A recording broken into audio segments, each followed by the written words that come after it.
waaw léegi mu ngi noonu di dem oto bi départ na léegi oto GIGN yi dañoo départ léegi nii ci xabaar ci li ñuy seen nee nañu dem na yóbbu nañ ko waaye nag liñ ñu wax mooy ne nekkul ne tribunal lañ koy yóbbu ci liñ fi am ci xabaar nee nañu dañ koy yóbbu brigade de recherche parce que fi ñu toll nii mu ngi ci loxo gendarmerie ñoom ñoo ko jël. Salif ci liñ ñu wax waaw allo Mohamed. non Babacar. Salif kenn ci avocat am. waaw confirmé na ni fi ñu toll nii Sonko est en état d'arrestation. Effectivement.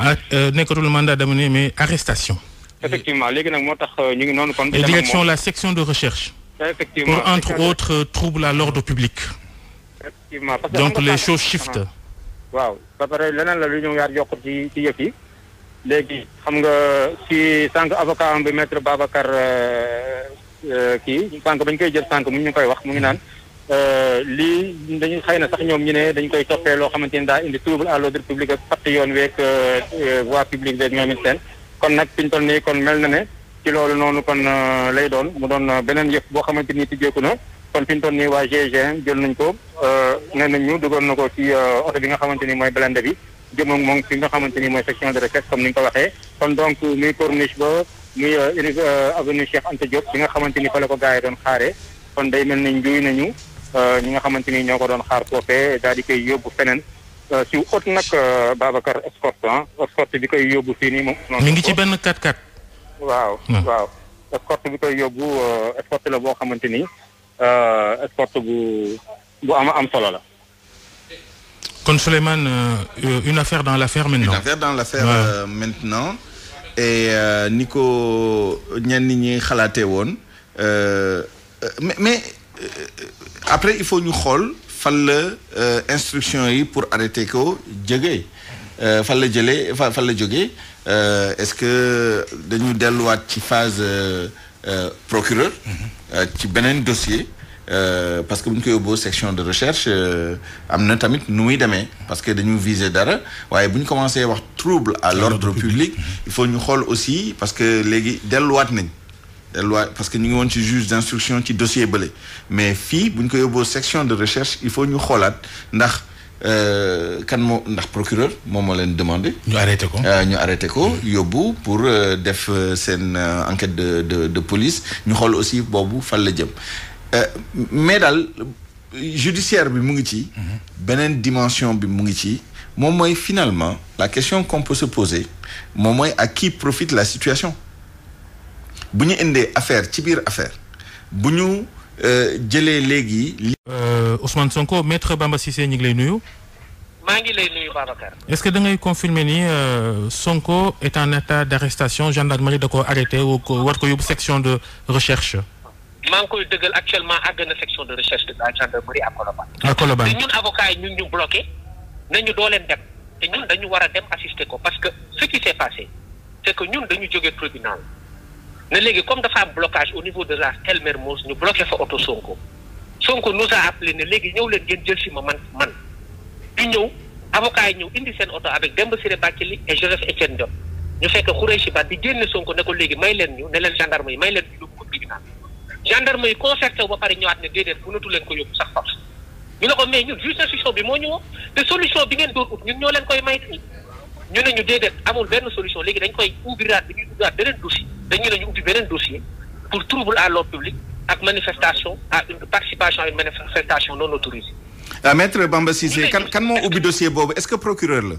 soo ko ne leen bu may dugg seen oto laay dugg yéen seen oto gendarmerie et vous en prendrez l'entière responsabilité man sama oto laa toog defuma dara samay avocat jël si ma pour yóbbu ma ci juge d'instruction bi ngeen ne leen doo leen ko yóbbu dañ koy téye fii ubbiwaat beneen dossier donc dossier viol bi bàyyi nañ ko ubbi nañ beneen dossier pour manifestation participation à une manifestation non autorisée tuddee ko également maanaam dañu bëgg a régler affaire bi autrement bàyyi li nga xamante ni moom lañ jàppoon au départ ñu ne Sonko dafa participer à une manifestation non autorisée ba pare Ousmane Sonko ensuite dafa def ay violence ak ay voies de fait. léegi déglul question Souleymane Niang. waaw maître Bamba Cissé maa ngi lay nuyu dama bëggoon xam kan moo ubbi dossier bu bees bi ndax procureur la. procureur lañ yaakaar ni moo ko ubbi moom moo ko ubbi parce que bu fekkee ni gendarme yi ñooy ñëw ñoom duñ ñëw rek arrêté la di la notifier ay infractions sur place. donc procureur rek moo mën a demander ñu arrêté ko pour une autre infraction. deux autres infractions. waaw loolu lañ bëggoon leeral. mu ngi nii yóbbu nañ ko au niveau de la section de recherche. li ñuy njort mooy procureur moo ko ubbi. léegi maître Bamba Cissé ci wàllu yoon nu ñuy gérer ñaari dossiers yi ñaari affaires yi fi ñu toll nii.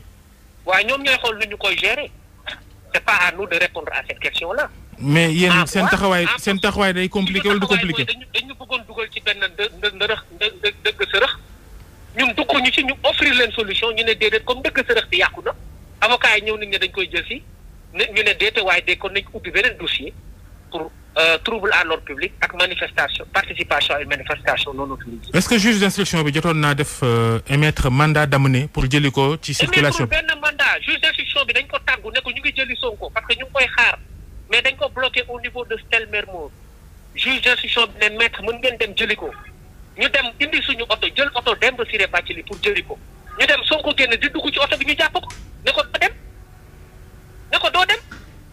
léegi fi ñu toll nii dañ leen tere dem section de recherche itam. dañ ñu tere ñun tam dem section de recherche ñu ngi di Stèle Mermoz gendarmerie bloqué ñu ne avocat yi dañu dem fii lañ ñu bloqué. D'accord. Maître Bamba Cissé, l'autorisation de Diogou. Dites-nous en français, qu'est-ce qui vient. ñu jël El Malick Ndiaye mi nga xam ne ci responsable Pastef yi la bokk El Malick ñu ngi lay nuyu. maa ngi lay fay. Souleymane. waaw El Malick xëj na ñu laaj la yéen fan ngeen toll ndax yow yaa ngi ci cortège bi fan ngeen toll ak situation bi fan la toll ci ndax da ngeen di jàll am déet ak blocage yi fan la toll ndax am na ay laaj yeneen yu mu la bëgg a laaj yu jëm ci li ñu junj affaire mandat d'amener mais pour l'instant première question bi mooy yéen fan ngeen nekk fan ngeen toll ci discussion yi ak autorités yi pour débloquer situation bi. mooy sénégalais yëpp a ngi koy gisandoo. cortège bi dafa bloqué instant bi parce que tout simplement ci Mermoz boobu ba léegi parce que tout simplement ce qui se passe mooy dañu xamul lan moo tax Macky Sall léppam doole la ndax bu ñu fàttali ko ay at ci ginnaaw bi ñu koy jël si bi muy dem di wuy ji ci affaire 7 milliards de Taïwan yi am na ay militants yu ko gunge woon mais Abdoulaye Wade en gentleman dañ ko bàyyi mu dem wuy ñu déglu ko mu ñibbiwaat.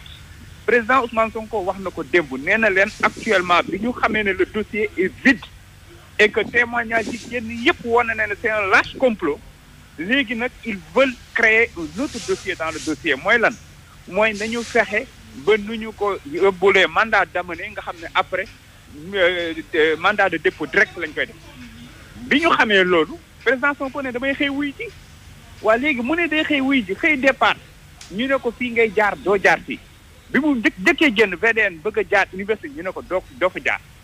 mu ñëwaat ba biir Mermoz ñu ne ko fii ngay ñu commencé sànni lacrymogène yi kenn comprendre alors que c'était des Sénégalais qui sont sortis de manière pacifique di way seen ay way naan dañuy gunge président Ousmane Sonko. waaw El Malick ci pàttali rek autorités yi fan lañ bëgg ngeen jaar. Ils veulent forcer la corniche et toutes les informations qui sortent et qu'on reçoive, c'est que la corniche est jalonnée de nervis. Et du ñu nangu Ousmane Sonko di jaar ci tunnel bi parce que gis nga ñii dañuy jël askanu Sénégal yépp témoin lii ma Ousmane Sonko di wax saa su ne ñu yaakaar na ay caaxaan la ñii tëj Ousmane Sonko du seen objectif principal rey ko mooy seen objectif principal. C'est bien mes mots parce que c'est lu ko mën a arrivé. fii ba 2024 lu ko fi mën a dal ñu ngi wax askan wi que ne duñ ko imputer kenn ku dul ki nekk ci bopp réew mi tey parce que lii kenn mësu koo gis ci am réew. waaw El Malick yan firnde ngeen am ci loolu. jaay doole gu amul fenn mais lan la ay lacrymogène ba ci suuf otoom lan lay niroon.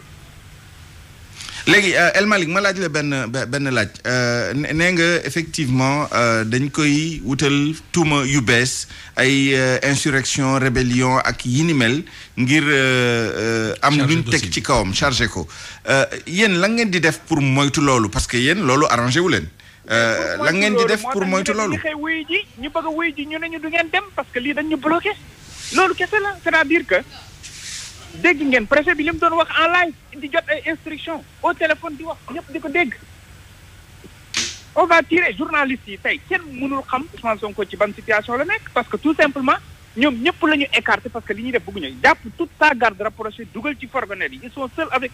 journalistes yi am na ñu ci gaañ sax ay caméraman ak yi ni mel loolu moom dinañ ci dikkaat bu ci kanamee. au moment où tous les pays du monde sont en train de faire face à cette situation de Covid actuellement tous les caméras toutes les télé et radios du monde ont braqué leurs caméras sur le Sénégal di gis lu ñaaw lii di fi am en 2021. Très bien El Hadj Malick. oui démb bi ñuy dégg président Ousmane Sonko muy def déclaration jàpp na ci ñaari baat mu di la paix la stabilité. tey fi mu bëggoon a jaar ñu aaye ko ndax jaaroon fañ ko jaarloo gënutoon a yomb lii lépp. mais mu ngi doon orienté wu xam nga ku ngay génn ñëw xam nga boo génnee cité kër góor gi VDN ngay jël jubal. mais dañ ko baare ne ko doo fa jaar mu nangu daal di dévier dem jaari dem. dugg biir point E. mais oui. ak jëm Mermoz. est-ce que réew mi Ousmane Sonko dafa ñàkk libre boo xamante ne nii dañ naan ko doo jaar fii ngay jaar xam nga la moo am solo ndax dina dem jàkkaarloog juge bi déet nañ ko bàyyi mu dem jàkkaarloog juge bi ñoom ñoo bëggul mu dem jàkkaarloog juge bi ñoom beneen dossier lañ bëgg parce que dossier bi dafa leer nañ. loolooy war a léegi moo tax nag actuellement Ousmane Sonko ginnaaw yàlla mi ngi ci loxoy ñooñu. très bien te ñu ngi wax sénégalais yépp que ni dara jot ko dara loo xamante ne nii mën na faagaagal wér-gu-yaramam jot ko loolu day baax ñu préciser ko nañu bàyyi ku xatal beeg bundu xataal bi parce que ñun ñëpp pare nañu pour dee pare nañu pour dugg kaso wallahi azim loolu nañ ko xam la amoon ay 1960 ak yooyu amatul Sénégal cette jeunesse là est là te amul dara lu ñu bëgg lu dul dëkk bu leer ak justice. waaw El Malick ngir moytu loolu lu tee ngeen dëpp delluwaat xaar ba situation bi may leen ngeen dem tontu ji. delluwaat le préfet bi wax loolu la bëgg pour mandat d'amener duñu ko nangu ñun dañuy dem wuy ji dañoo bëgg a dem wuy ji duñu bàyyi ñu dem. très bien loolu leer na El Malick ñoo ngi lay gërëm bu baax a baax. ci disponibilité bi. waaw terewul biir université ci buntu campus social bi bari na nit vraiment. dañoo booru nag dañoo vraiment dañ leen bàyyi nañ leen seen coobare ñu taxaw mais dañoo mel ni ay seetaankat di xaar xëy na ña nekkoon fële ca kaw ci boori le relais mais ñooñu romb nañ parce que vraiment dañoo tasaaroo quoi dañoo tasaaroo te si université xëy na li ñuy gën a déglu mooy fan la Ousmane Sonko war a jaar moomu ak cortège am te yeggseegul fii bougéegul ci li ngeen wax léegi bougéegul ci fi nga xam ne nii foofu la nekkoon donc ñii tamit taxaw fii bu dul ay partisans wu Ousmane Sonko xëy na dañ kumpa ak seetaan moo leen indi am na ci ñoo xam ne étudiant lañ parce que ci biir lañu nekk gëm naa ni dispositif sécurité campus social bi tey ku nekk moom étudiant doo mën a dugg jaaree fii ci bunt bi parce que depuis quelque temps université xaw nañu am dispositif sécurité boobu filtré entrée bi ak accès bi am na ñu nekk ci biir derrière les grilles am na ñu nekk ci biti donc xaloo vraiment bari pour l'instant nag c'est tout calme alkaati yi jóguñu ci ñoom defuñu dara ñoom it ñu ngi toog jàpp seen njàmbur daal mais tout le monde scrute au loin route de Ouakam bi ci ñu nekkoon ci Mermoz yi wala surtout on scrute les informations ci xam ndax Ousmane Sonko mu ngi def mouvement am déet ak fan lay jaar ñax ñi taxaw fii xëy na bu dul dañ kumpa ay partisans lañ li ñu ci jublu mooy bu yegsee it ñu tàcc ko yuuxoo ko ànd ak moom wala it ñu xam ndax beneen boor bi la jaar xam nga université bi fii aussi xam nga ko mën naa pël ba corniche. Abdoulaye xoolal baal ma tuuti ma dem jëli maître Clé Ciré Dorly moom it mi ngi ci jokko bi am lu ma waxtaanee ak moom maître maa ngi lay nuyu. oui. maître allo waaw maître waaw ñi ngi lay nuyu di la yaa ngi en direct ci RFM. oui maa ngi leen di nuyu. dañu bëggoon rek ay information ñeel Ousmane Sonko ak fi mu toll jamono ji ak lan moo ko fa tëye ak yëf yi maanaam fan ngeen gis ne fa la nar a mujj fu mu toll tembe moom Ousmane Sonko.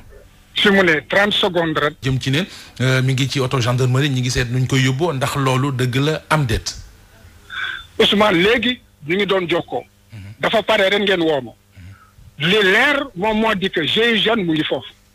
képp koo xam ne àndoon na nga ak moom dégagé nañu am nañu it ñi ci gaañu am na caméraman boo xam ne it nee nañu gaañu na léegi jël nañ leen yóbbu nañ leen xamuñu fan lañ leen yóbbu nee nañ ko nag mu neex ko mu naqari ko fu leen neex lay xool fu leen neex lu mu loolu neex lay wax et que loolu duñ ci laam-laame kon ay ordre ak instruction lañ jot loolu nag dafa di li nga xam ne mun ma ko wax ci wolof enlèvement lay doon léegi nag problème bi ñu am moom moo di ko corniche bi nit ñi dégg naa dañ fa fees del amuñu fu ñu jaar kon yónni nañu doole état bi pour que ñu dem ci corniche bi dal ci kaw gone yi ak dal ci ñi nga xam ne que ñoom ñoo nekk ci corniche bi donc loolu li muy tekki moom moo di que tey ji état bi jël na responsabilité yàq suñu réew te juge bi depuis ci suba maa ngi koy jéem a jot wax naa sax ci rajo yi wax ak moom ne que lii bu mu ko jaral dara na bàyyi Ousmane Sonko convocation la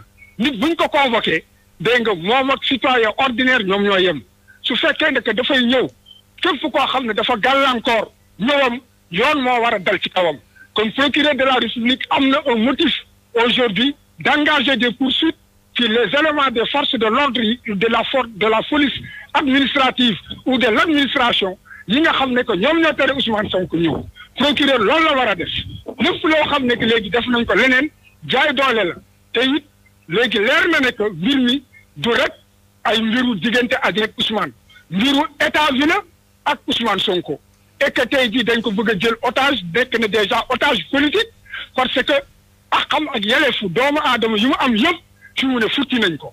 avocat am kott la fa nekk. mais maître li ñu jaaxal mooy coow li lépp li ko waral mooy fii la Ousmane Sonko yu jaar ñu ne ko fee ngay jaar est-ce que loolu tey jaroon na ko. nga ne non ñoom daf leen ko jaral. alors que ñoom ñoo yor doole. ñoom ñooy état. ñoom ñoo war a être armé aussi nan la tuddati de ñoom ñoo war a respecter les droits des citoyens. Ousmane Sonko jouit de l'ensemble de ses droits. wolof maître wolof. ma ne Ousmane Sonko. droit ak yelleef yi doomu aadama am yëpp. tant que waxuñu ne que dañ lay topp et que dañ lay jàpp wala dañ lay topp wante lii ak lii ak lii ci sa dem ak sa dikk ak sa wax fii lañ ko tënkee ñun ñoo yem képp man tey kenn mënumaa tere ma dox sama soxla wala ma dem fa may dem bu fekkee ne que dañ du jaay doole. lu tax bëggu leen mu jaar ci corniche bi lu tax bëggu leen mu jaar ci corniche bi. mais lu tax muy jaar ci corniche bi moom am na yoonam mu ngi ci yoonam mu ngi dem. lu tax duñ ko bàyyi mu jaar fi muy jaar est-ce que fi muy jaar dafa am lu fa nekk lan moo nekk ci yoon bi bu ñu tere mu jaar fa bëgg nañ koo xam lu tax par force ñu bëgg ko yóbbu ci corniche bi buñ ko daanelee ci géej bi nag ne dafa doon jéem a daw lan la ci nit mën. très bien maa ngi lay gërëm bu baax maître Ciré Clédor Ly sant nañ la bu baax a baax.